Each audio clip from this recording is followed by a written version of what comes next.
EOU की तरफ से एक बड़ी कार्रवाई को अंजाम दिया गया है। बिहार मुक्त विद्यालय शिक्षण एवं परीक्षा बोर्ड, जिसे बीबीओएसई के नाम से आप जानते हैं, के उप निदेशक पर दबिश दी गई है। अजय कुमार सिंह के ठिकाने पर यह दबिश इस वक्त आय से अधिक संपत्ति का आरोप इनके ऊपर और लगभग 90% अधिक संपत्ति आय से अर्जित करने के इस मामले में अब दबिश का दायरा बढ़ता हुआ अजय के 3 ठिकानों पर इस वक्त ये छापेमारी चलती हुई, जिसमें ये ठिकाने देखिए पटना का राजीव नगर और मीठापुर में, बेगूसराय में पैतृक आवास पर टीम की मौजूदगी और एक साथ इन तीनों ही ठिकानों पर बीबीओएसई के उप निदेशक पर दबिश चलती हुई। अजय कुमार सिंह के ये ठिकाने हैं जहां पर टीम की मौजूदगी है।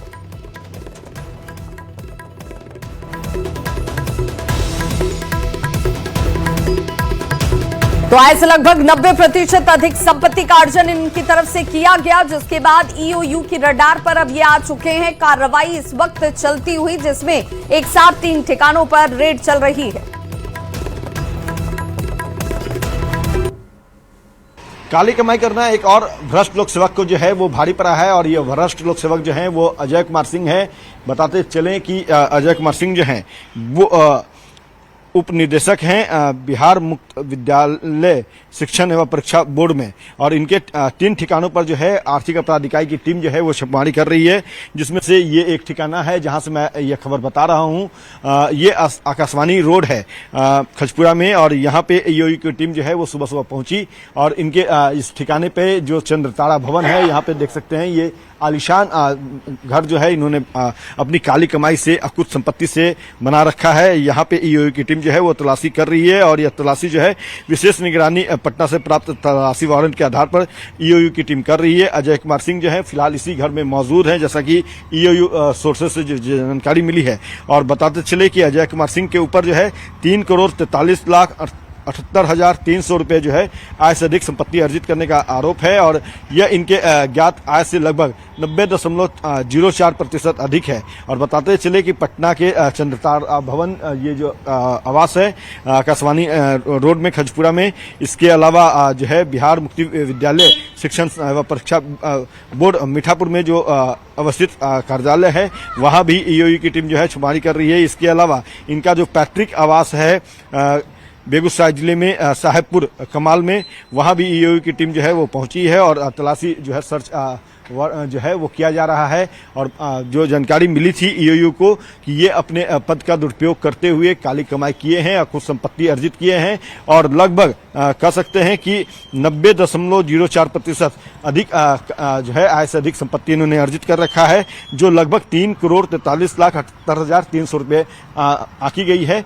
फिलहाल तलाशी जो है वो चल रही है, और जैसा कि जानकारी दिया गया ईओयू के डीआईजी मनोजीत सिंह ढिल्लों के द्वारा, तो उन्होंने बताया है इस जानकारी में कि तलाशी अभियान के बाद ही पूरी जो है खाका सामने आएगा कि अभी तक जो प्रथम दृष्टया इनके ऊपर जो काली कमाई करने का आरोप लगा है 3,43,00,000 के अधिक का, क्या वहीं तक ये इनका काला कमाई जो है वो सीमित है या उससे अधिक इन्होंने अकुश संपत्ति अर्जित की है। तलाशी अभियान के बाद विस्तृत जानकारी जो है वो ईओयू के द्वारा दिया जाएगा। लेकिन सबसे बड़ी बात है कि जब से सम्राट चौधरी ने मुख्यमंत्री की कुर्सी संभाली है, तब से भ्रष्ट लोक सेवकों के विरुद्ध लगातार एक्शन देखने को मिल रहा है, और इसी क्रम में जो है आज इनके यहाँ अजय कुमार सिंह के ठिकाने पर 3 ठिकानों पर यह छापेमारी जो है वो चल रही है।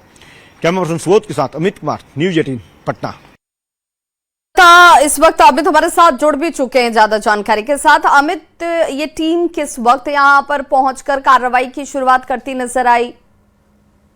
बिल्कुल, देखिए ये सुबह ही ईओयू की टीम, अलग अलग टीमें जो हैं वो इनके अजय कुमार सिंह के तीनों ठिकानों पर पहुंची है, और पटना के विशेष निगरानी जो अदालत है वहां से सर्च वारंट पहले लिया ईओयू की टीम ने, और उसी को तामील करते हुए ये सर्च जो है वो किया जा रहा है। तलाशी जो है वो अजय कुमार सिंह के तीनों ठिकानों पर की जा रही है, क्योंकि अजय कुमार सिंह के ऊपर 90.04% आय से अधिक संपत्ति अर्जित करने का आरोप है, जो लगभग 3 करोड़ से अधिक की राशि है। 3,43,78,300 रुपये है, और इन्होंने अपने पद का जमकर के दुरुपयोग किया है, काली कमाई जो है वो की है, और इसी काली कमाई के जरिए इन्होंने आलीशान मकान बनाया, कई भूखंड खरीदे हैं, तो उसके बारे में जो तलाशी की जा रही है, उसके बाद विस्तृत जानकारी जो है ईओयू की तरफ से दी जाएगी कि ये जो काली कमाई का जो स्रोत है वो कहां से इन्होंने खड़ा किया, और ये जो काली कमाई है क्या वो 3 करोड़ तक ही सीमित है या उससे अधिक इन्होंने काली कमाई अर्जित कर रखी है।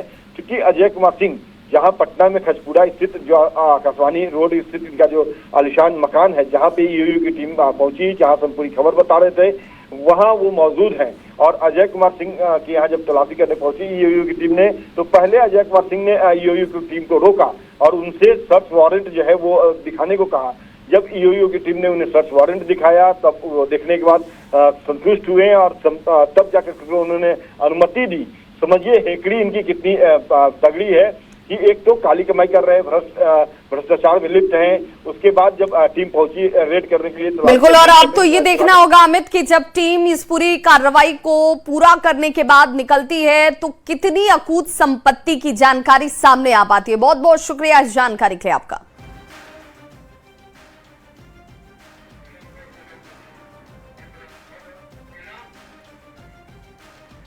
पटना के बेटा में पूर्व सैनिकों से ठगी का एक बड़ा मामला सामने आया है, जिसमें आईआईटी थाना क्षेत्र में पूर्व सैनिकों को जमीन बेचने के नाम पर करोड़ों रुपए की ठगी कर ली गई। 69 पूर्व सैनिकों से यह बड़ी ठगी का मामला सामने आया, जिसके बाद अमहारा थाना पुलिस ने आरोपी की गिरफ्तारी के आदेश दे दिए हैं। इस पूरे मामले में सबसे चौंकाने वाली बात यह है कि यह ठगी किसी और ने नहीं बल्कि सैनिक वेलफेयर ऑर्गेनाइजेशन इंडिया लिमिटेड नाम की एक संस्था पर लगा है, जिसके अध्यक्ष खुद कीर्ति चक्र से सम्मानित retired lieutenant colonel Rakesh Rana और कैप्टन अर्जुन कुमार हैं। पीड़ित पूर्व सैनिक राघवेंद्र कुमार की शिकायत पर जांच में ठगी के मामले को सही भी पाया गया है और दोनों आरोपी की गिरफ्तारी के लिए अब इस वक्त छापेमारी की जा रही है।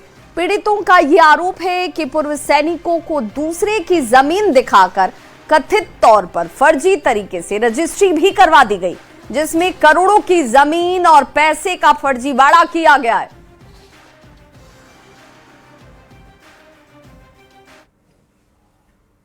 Sainik welfare organisation India limited एक एनजीओ है, जिसके chairman lieutenant colonel Rakesh Rana है एवं ऑनररी कैप्टन अर्जुन कुमार सिंह उसमें उनके पार्टनर हैं।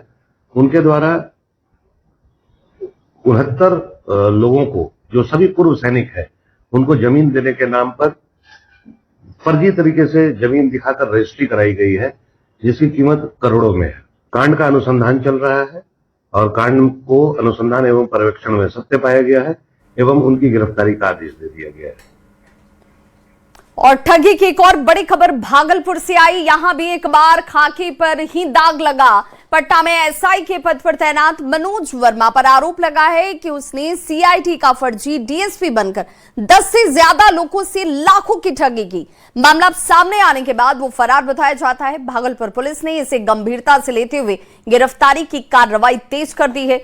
शातिर एसआई मनोज वर्मा पर आरोप है कि उसने किसी को प्रमोशन दिलाने, किसी का केस मैनेज करने और नौकरी दिलाने के नाम पर भी 10 से ज्यादा लोगों से लाखों की ठगी की।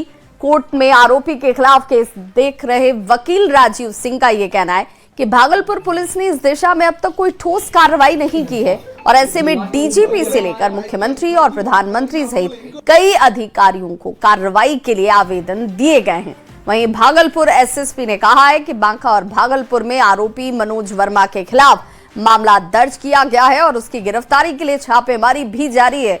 पटना पुलिस को भी इसकी सूचना दी गई है और गिरफ्तारी नहीं होने पर उसके घर की कुर्की भी की जाएगी। पूर्व में चूंकि बहुत दिन से सीआईडी डीएसपी बन के अपने आप को घूमते थे, लेकिन सच्चाई कुछ और है। सिर्फ बिहार पुलिस में इनकी नौकरी 89 में नवासी में ये सिपाही पद पर नियुक्त हुए थे। इनकी शैक्षणिक योग्यता सिर्फ और सिर्फ मैट्रिक है और अभी जो फरार चल रहे हैं, चूंकि इनको पत्नी को भी पता नहीं है, जो सुषमा में इनको पत्नी है, ये भी इनके विरुद्ध मुकदमा दायर कर दिए हैं। इनको भरण पोषण का भी मुकदमा चल रहा है और माननीय न्यायालय नेहा कुमारी के न्यायालय में भी इनके विरुद्ध 490 का केस चल रहा है। ये अभी पुलिस से भी बाहर चले हुए हैं और न्यायालय से भी बाहर हैं। ये अपने आप को जो है वैसे पता चला है कि स्पेशल ब्रांच या किसका डीएसपी बताता था, हालांकि ये गलत है। पहले वो स्पेशल ब्रांच में जिस डिपार्टमेंट में काम किया हो उसका नवीन सत्यापन कर रहे हैं। वर्तमान में ये पटना पुलिस में किसी कार्यालय में जो है डाकिए का कार्य करता है, जो भी जो डाक वगैरह होता है उसको लेके जाता है, और यह संभवतः एएसआई वगैरह के पद पे है, और इसको हम लोग सत्यापित भी किए हैं, और जल्द से जल्द इसका जो है या तो गिरफ्तारी करेंगे, नहीं तो आगे हम लोग वारंट और इश्तिहार और कुर्की की जो प्रक्रिया होती है उसको संपन्न करके जो विधिक कार्रवाई है उसको संपन्न करेंगे। वंदे मातरम विवाद पर सीडब्ल्यूसी में कांग्रेस की तरफ से एक बड़ा ऐलान किया गया है। कांग्रेस ने वंदे मातरम के शुरुआती 2 छंद ही गाने का फैसला किया है।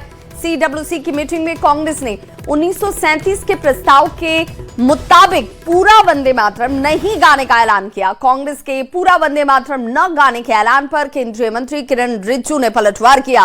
उन्होंने कहा कि वंदे मातरम का कानून भी अब बन चुका है। वंदे मातरम किसी पार्टी या फिर धर्म का गीत नहीं है, ये राष्ट्र गीत है, सबको इसका पालन करना चाहिए। पार्टी के साथ वंदे मातरम कोई लेना नहीं है, कोई देना नहीं है, वो जबरदस्ती मुद्दे उठा रहे हैं, जबकि वंदे मातरम की इतिहास सबको पता है। वंदे मातरम हमारे बंगाल की धरती से पैदा हुए थे। बंगभंग जब आंदोलन हो रहे थे उस समय की ये वंदे मातरम की नारा थी, हमारा स्लोगन थी। 1937 का resolution Mahatma Gandhi ji, Pandit Jawaharlal Nehru ji, Rabindranath Thakur ji, Subhash Chandra Bose ji, this type of Sardar Patel ji, this type of topmost leadership of that point of time decided that whatever the decision they took, we will abide that decisions. We are very, very clear on that, that our Congress party workers will do that only. This is our decision. Only 2 parties? First 2 stands था। नहीं, वंदे मातरम का तो अब कानून भी बन चुका है, और वंदे मातरम किसी पार्टी का, किसी धर्म का गीत तो है नहीं, ये तो राष्ट्रीय गीत है, सबको पालन करना चाहिए, और वंदे मातरम का महत्व को डिबेट, डिस्कशन और इस तरह के कंट्रोवर्सी में नहीं डालना चाहिए, सबको वंदे मातरम गाना चाहिए। तो वंदे मातरम को लेकर कांग्रेस के फैसले पर सियासी संग्राम छिड़ चुका है। बीजेपी नेता नितिन नवीन ने कांग्रेस पर तीखा हमला किया। नितिन नवीन ने एक्स पर पोस्ट करते हुए लिखा, कांग्रेस ने अपने अपमान की अब एक और प्रस्ताव की शक्ल दे दी है। कांग्रेस ने अपने ही अपमान को एक तरीके से शक्ल के रूप में सामने ला दिया। उनका आरोप है कि कांग्रेस के मंचों पर वंदे मातरम के सिर्फ पहले 2 छंद गाने का फैसला उसी विवाद को नीति बनाने के जैसा है, जिसने कुछ दिन पहले सहयोग बताकर टाल दिया गया था। नितिन नवीन ने कांग्रेस पर वोट बैंक की राजनीति करने का आरोप लगाते हुए उसे नई मुस्लिम लीग तक करार दिया। तो देखिए, ये वो पोस्ट जिसमें कांग्रेस ने अपने अपमान को एक प्रस्ताव की शक्ल दे दी है। नितिन नवीन की तरफ से ये पोस्ट किया गया। उनकी कार्य समिति ने तय किया है कि कांग्रेस के मंचों पर वंदे मातरम के केवल पहले 2 छंद ही गाए जाएंगे। और उसके बाद देखिए, अब इसी को लेकर सियासत जो है इस वक्त गर्म होती हुई। तो इधर कांग्रेस के इस रवैये पर बीजेपी के राष्ट्रीय प्रवक्ता और राज्यसभा सांसद सुधांशु त्रिवेदी ने भी पलटवार किया। उन्होंने कहा कि कांग्रेस का यह रवैया बताता है कि वो खुद को देश और संविधान के ऊपर मानती है और अपनी पार्टी के प्रस्ताव को संविधान से ऊपर रखती है। प्रस्ताव पारित किया है वो अत्यंत ही निंदनीय है, और इसके साथ साथ कांग्रेस पार्टी ने साबित कर दिया कि उनके लिए पार्टी देश से ऊपर है। इसलिए देश के संविधान के द्वारा प्रदत्त शक्ति के साथ संसद से पारित कानून से बड़ा है उनका कार्य समिति का प्रस्ताव, और वो भी कब? गुलामी के कालखंड की कार्य समिति, 1937 का प्रस्ताव, और वो भी कौन सा प्रस्ताव? जो जिन्ना की मुस्लिम लीग के आगे पूरी तरीके से आत्मसमर्पण करके कांग्रेस ने किया था। अर्थात कांग्रेस ने यह भी साबित किया है कि वो अपने को संविधान से ऊपर, अपने को देश से ऊपर और अपने पार्टी के प्रस्ताव को संविधान के कानून से ऊपर मानती है। तो कांग्रेस के तरफ से वंदे मातरम के 2 पैरा ही गाने का फैसला लिया जाना, जिस पर अब फुल पॉलिटिक्स शुरू हो चुकी है। एनडीए के नेताओं ने कांग्रेस के इस रवैये पर जोरदार पलटवार किया, तो आरजेडी कांग्रेस के नेता इस पर अपनी अपनी दलीलें देते नहीं थक रहे। कांग्रेस तुष्टीकरण की राजनीति के चरम पे है। लगता है कांग्रेस ने अपने राजनीतिक सिद्धांत में शामिल कर लिया है कि तुष्टिकरण का सबसे सरल तरीका हिंदू मानस के देवी देवताओं के चित्रण का विरोध करना है। लेकिन इसके जो पहले 2 छंद हैं वो स्वतंत्रता सेनानियों ने अपना लिए थे, तो उन्होंने खुद इसका आग्रह किया था कि पहले 2 छंद को राष्ट्र के नाम वो समर्पित कर रहे हैं, इसलिए पहला 2 छंद ही माना जाता है राष्ट्रगीत। उसके बाद के जो छंद हैं वो हिंदू धर्म की देवी दुर्गा की स्तुति में गाए जाते हैं। तो दोनों को एक साथ कंपाइल मत कीजिए, दोनों अलग अलग चीजें हैं। देखिए, इस विषय पे किसी भी तरह की राजनीति जो है ना, उनकी संकुचित मानसिकता को दर्शाता है। वंदे मातरम सिर्फ एक गीत नहीं, बल्कि यह हमारे देश की आजादी के संघर्ष की चेतना एवं राष्ट्रीय गौरव का प्रतीक है। इस पर किसी भी तरह की पॉलिटिक्स, राजनीति करना कहीं से भी उचित नहीं है। देशभक्ति, राष्ट्रभक्ति किसी एक गीत या नारे की मुहताज नहीं है, इसलिए किसी को भी देशभक्ति के नाम पर राजनीति नहीं करनी चाहिए। देश की एकता और भाईचारा हम सबों के लिए जरूरी है, इस पर काम करनी चाहिए। और मोदी सरकार अब छात्रों और युवाओं से सीधे संवाद बढ़ाने के लिए एक नई और बड़े स्तर की पहल पर काम करती हुई नजर आ रही है। सरकार वन डे वन यूनिवर्सिटी नाम से एक देशव्यापी कार्यक्रम शुरू करने की तैयारी में है। इसके तहत हर दिन एक केंद्रीय मंत्री देश की किसी यूनिवर्सिटी का दौरा कर छात्रों से सीधे बातचीत करेंगे। कार्यक्रम का मकसद छात्रों की समस्याओं, चिंताओं और सुझावों को सीधे सुनना होगा। मंत्री कैंपस में छात्रों के साथ देश से जुड़े हुए अहम मुद्दों पर चर्चा करेंगे और ये जानने की कोशिश करेंगे कि युवा किन चुनौतियों का सामना इस वक्त कर रहे हैं। सरकार की ये पहल ऐसे समय में आई है जब नीट पेपर लीक समेत विभिन्न मुद्दों को लेकर छात्रों के विरोध प्रदर्शन देखने को मिले। शिक्षा और प्रतियोगी परीक्षाओं से जुड़े मुद्दों पर छात्रों की नाराजगी के बीच सरकार का ये कार्यक्रम महत्वपूर्ण माना जा रहा है।